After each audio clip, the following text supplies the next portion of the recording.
Xoş gördük dostlar. Deməli, keçən dərsimizdə yadınızdadırsa biz işə salanda bizdə bu tub görsənmirdi, valve görsənmirdi. Siz girərsiniz, deməli, properties-ə burada display var. Biz çaşıb onu nə qoymuşuq. Onu yes eləyəsiniz və bugünkü dərsimiz bizim olacaq alarmlardan. Yəni, alarmların sistemə daxil olması, biz məsəl üçün nəsə test eləyəndə onun düşməsi. Onun üçün də biz birinci nə edirik sizlə? Deməli, biz qaydırıq bizim əsas səhifəyə və burada var alarm logging. Bunu açırıq. Deməli, birinci gəlin burada biz yeni klas yaradaq. Bunun adını qoyaq rəng alarm ya da o rəng sistemi və bunda içində biz new message type yaradırıq. Bunun da adını qoyaq alarms.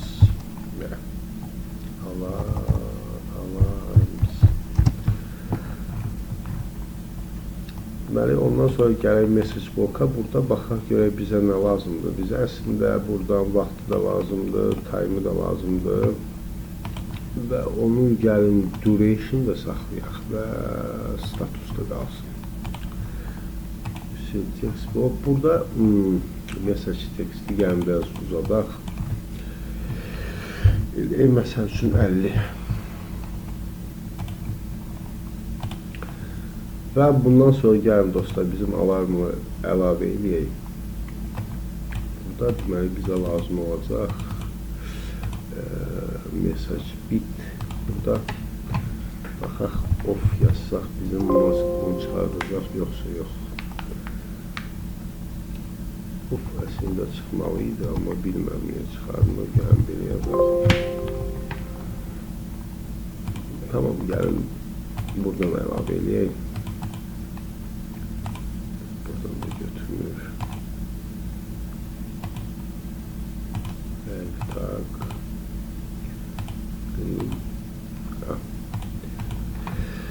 Gələcəm.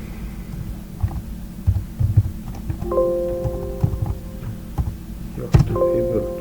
Gəlin. Tak. Deməli, bizə lazım olacaq. Bu yox. Gəlin, baxaq. Bütün hamısını çıxarda bilirik və çıxardırıq.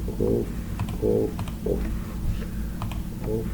Deməli, 1, 2, 3, 4, green pump off və bu da off olsun. Başqa heç nə lazım deyək ki, oku basırıq. Və burada bu alarmla əlavə eləyəndən sonra biz deməli sizlə əlavə etməliyik bunun mesajını. Yəni mesajı nətər çıxacaq? Deməli gələk message type message text olmalıdır. Burada message text var. Yəni bunu biraz böldüm.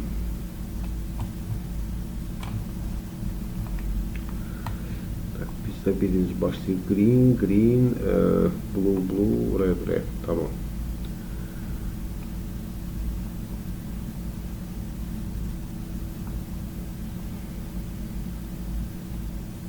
Message text. Və yazaq böyle yaşıl pump error.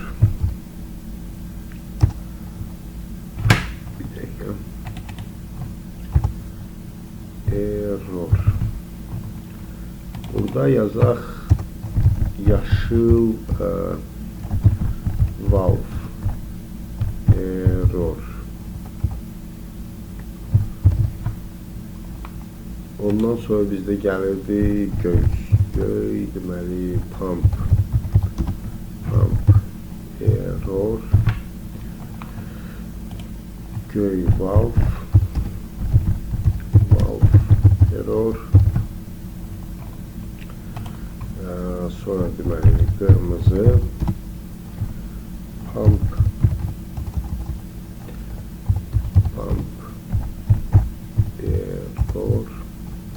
Qırmızı dedikdə bu olacaq qırmızı rəng verən pump, ya qırmızı rəngi açan valve, eyni cür yaşıl aiddir, bir də göyə aiddir.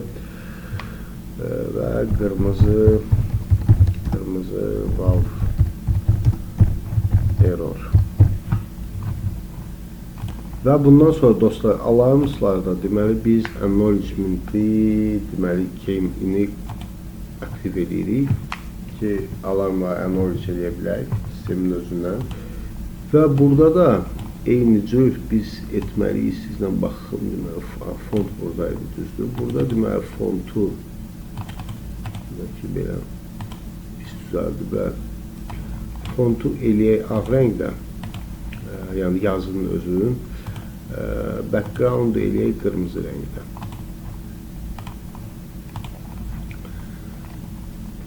Və gedən alarm üçün deməli eləyək yenə ağ, amma fontu eləyək yaşıl. Biraz belə tünd olsun. Yəni, buradan seçək. Biraz açaq. Və acknowledgement üçün də dostlar yenə ağ eləyək bunu. Amma background'un eləyək biraz açıq göy eləyə bilərik. Belə. Bir dənə baxaq bizdə burada hansı quşlar qoyulur. Çift, bəli. Və gələk limit monitoringə. Və burada biz deməli gəlin tagımızı əlavə eləyək.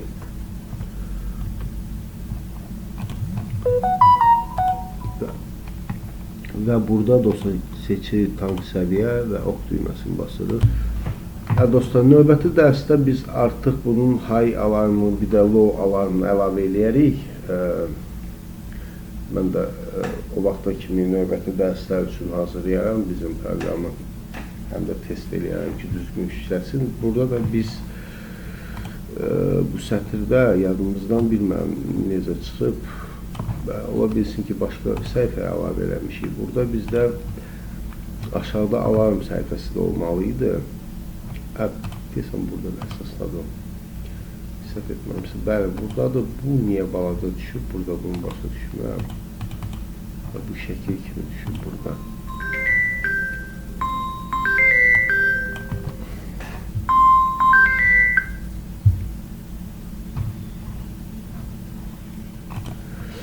Dostlar, üzrlü sayınızdan gəldi. Deməli, bu səhifədə də bizdə əslində bu sistem ümumi çıxmalıydı ki, biz alarm edəndə bizdə bura artıq alarmlar düşsün. Yəni, bunu da əlavə eləyəcəyik. Gələn dərsdə alarmları bitirək. Ola bilsin ki, sonda hamısını bir yerdə test elədik. Və bugünlük bu qədər dostlar. Çox sağ olun, təşəkkür edirəm sizə. Bizdə artıq dediyim kimi Yokogavanın dərsləri bitib. ProSave'ində biz başlayacağıq ST dilinin, Structured Text dilinə və kanalda bu dərslər əlavə olunacaq. Videonu bəyəndinizsə like qoyun və kanala abunə olmağı yaddan çıxarmayın.